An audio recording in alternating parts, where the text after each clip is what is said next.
Hello everyone, and welcome to another video episode of the Literacy Center of Expertise podcast, brought to you by TIES, the Immigrant Education Society in Calgary, Alberta, graciously funded by Immigration, Refugees, and Citizenship Canada. I'm one of your hosts, Jeremy Wilson, and along with my co-host Donna Clark, we are excited to bring you this video episode featuring literacy instructors from the Pebbles in the Sand program at CIWA, the Calgary Immigrant Women's Association in Calgary, Alberta. Donna and I asked our guests, Afra, Susie and Golshid, about their experiences working with literacy learners in their fantastic Pebbles in the Sand program at CIWA. We hope you enjoy hearing from these instructors speak about their unique perspective on working with literacy learners.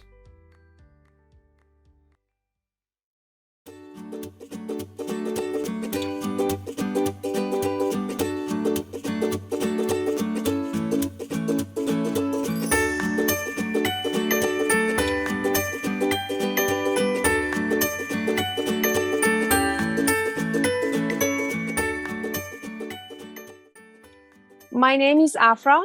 I'm a facilitator in Pebbles in the Sand program at Calgary Immigrant Women Association. I work as an ESL literacy instructor with multicultural and multi-level learners. In addition, I develop curriculum, learning materials, and assessment tools for the LESLA learners.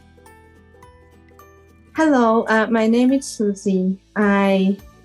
Susie Dong, and I'm currently working with the CIWA Pebbles in the Sand program. I have been working with the literacy learners for over 12 years. And before that, I was working with the ESL learners in the LINK program. When I first moved to the literacy field, I also tutored with one-on-one with the literacy learners. And my current position is Pebbles in the Sand facilitator, and I design the classroom activities and also participated in designing literacy curriculum with Pebbles in the Sand program. Hi, my name is Golshid. I am LINK and Pebbles in the Sand team lead at Calgary Immigrant Women's Association. I was a language tutor for both LINK and Pebbles in the Sand and a LINK instructor for 5 years before I joined my current position at CIWA. Pebbles in the Sand is a program for women who are at the foundational level and have less than 7 years of education in their home countries. So this program is funded by IRCC and Calgary Learns.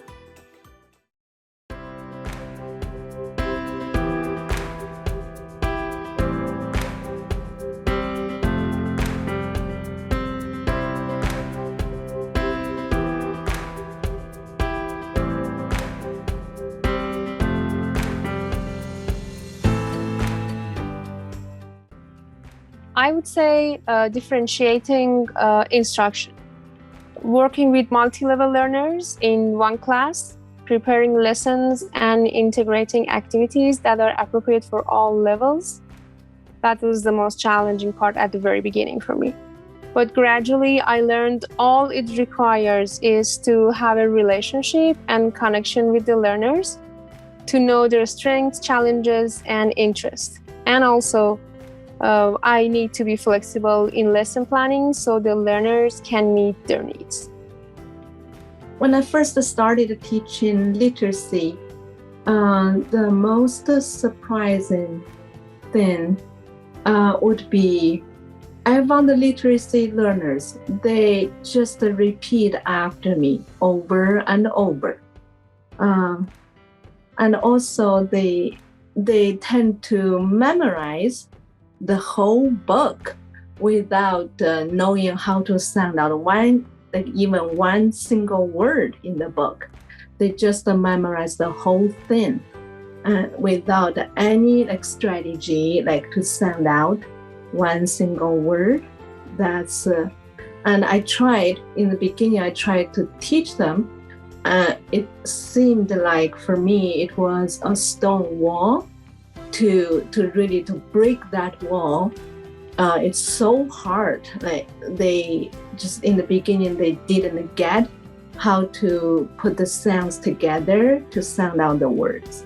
That's the challenging, the most challenging I encountered in the beginning of my literacy teaching.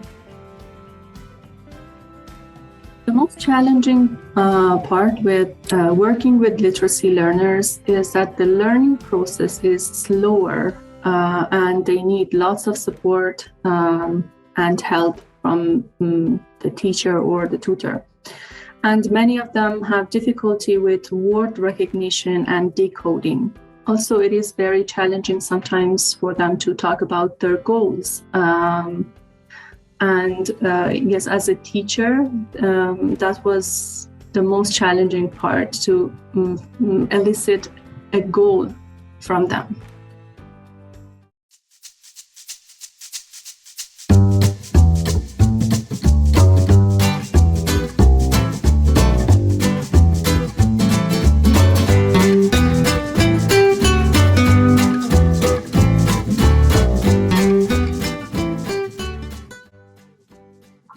One of the activities that our learners enjoy is making their own storybook.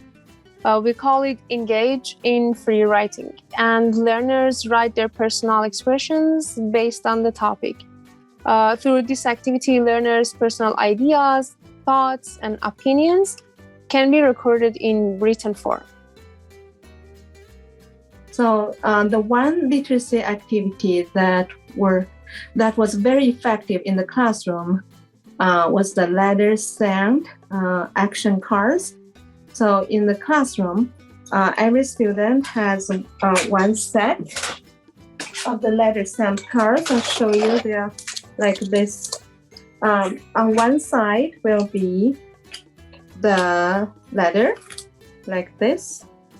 On the other side will be the picture that reminds them the action when they make while they are making the letter sounds. So for example, the letter U, when they see the letter U, they flip to the other side, and then they see the picture, and then that reminds them they make this action, when they are making the letter U sound. We use this activity a lot, and students has the whole set.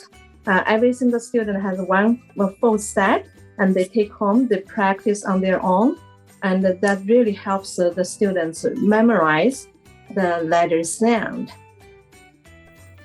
As we know, most literacy students are stronger in listening and speaking skills. So I think if we can use this strength and relate and use them first to improve their reading and writing, that helps a lot.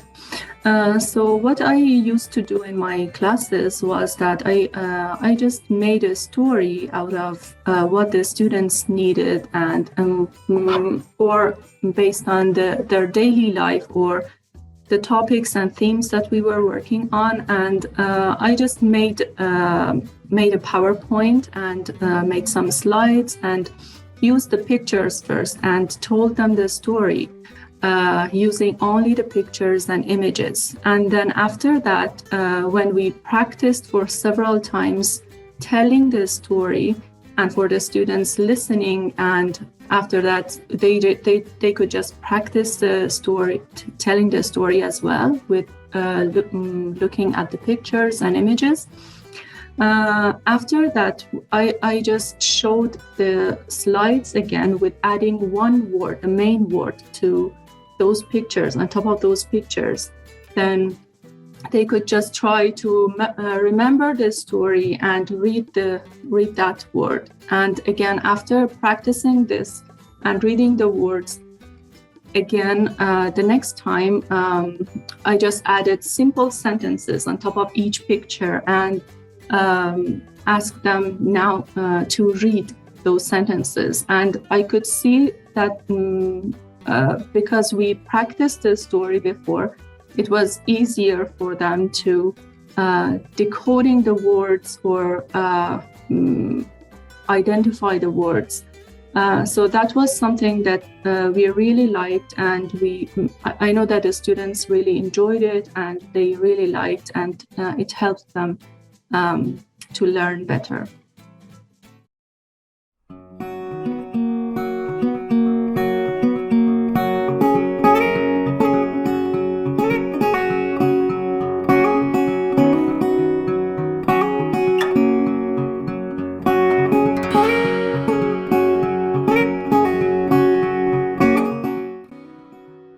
Build confidence in learners.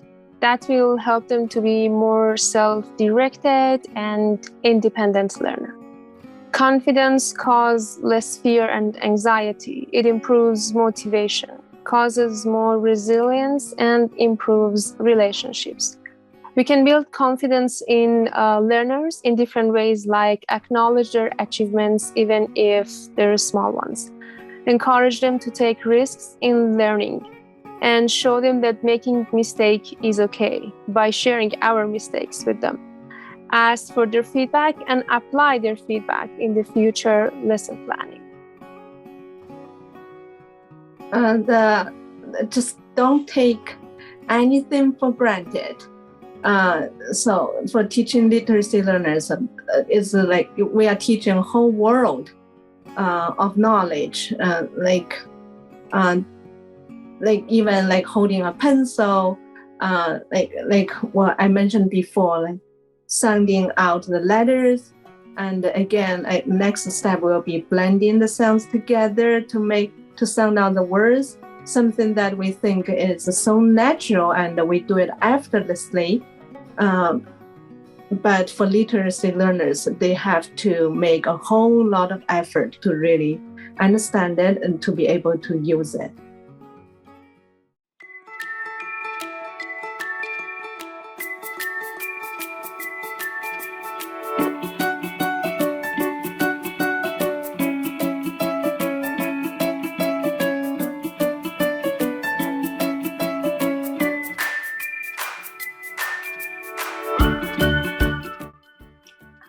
One of our learners was not able to keep tracking of the days, week, and months of the year. She couldn't keep tracking of the time either. And this caused confusion in following our class schedule and also other schedules she had, like any kind of appointment. So for the first step, we practiced making her own clock and calendar on a piece of paper, so she can learn the concept of time and make a connection to her personal schedule. Step by step, she learned it, and she asked us to show her how to work with her cell phone's calendar and clock. At the end, she could independently follow her schedules on her phone, and she made our day when she reminded us for our school break time. I really like this question because as a literacy facilitator, every day we encounter challenges, and when we see a student be able to overcome the challenge by themselves with our help is very rewarding. The thing that I mentioned before is a lot of learners, they have a great deal of challenge in blending sounds together.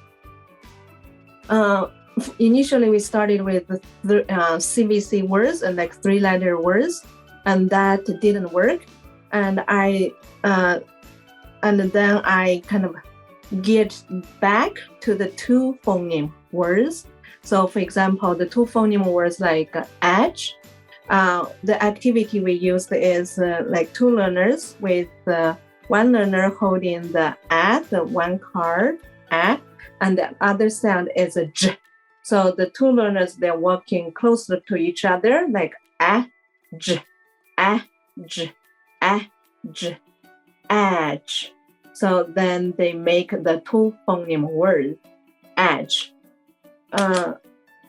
this activity really helped the learners to understand to put two sounds together, because it involves the physical movement that kind of somehow helps them to stack the physical memory in their mind, and then they are able to understand. So this is how the language works. We put two sounds together, then we blend them together, then finally we sound them out as a whole. That's the word.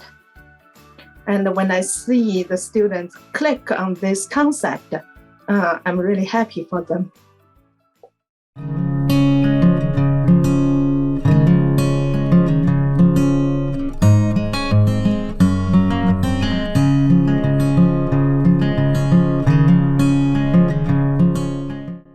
For two reasons. First, we are able to help and support our learners overcome their problems, not only with the language, but also with the life skills that can make them improve in their life. And the second reason, I would say, working with multicultural learners is like traveling the world without leaving your city. Each learner brings a unique background, language, and culture. And that's the great thing about diversity in ESL literacy classroom. Our learners are from all over the world, and they are usually eager to share their culture with their classmates and us. To answer this question, I think I have two reasons as well. The first of all is very rewarding and satisfying to help a non-reader to become an early reader, an emergent reader, and an independent reader later on. That is nothing can compare with that. The happiness you feel in my heart, one feels in one's heart. And the second reason, I think I have been teaching literacy for over 10 years. The reason that I am still doing it is very personal. I feel like literacy teaching is, in some aspect, is like a detective, or you can say a doctor.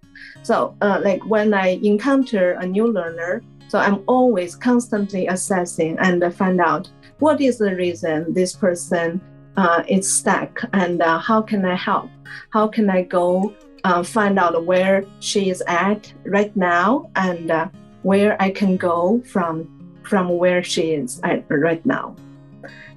That's the reason that motivates me to still working in this literacy teaching field. It makes me really happy to make positive changes in people's lives, and to make women and mothers more independent and stronger. That means that we will have a better society.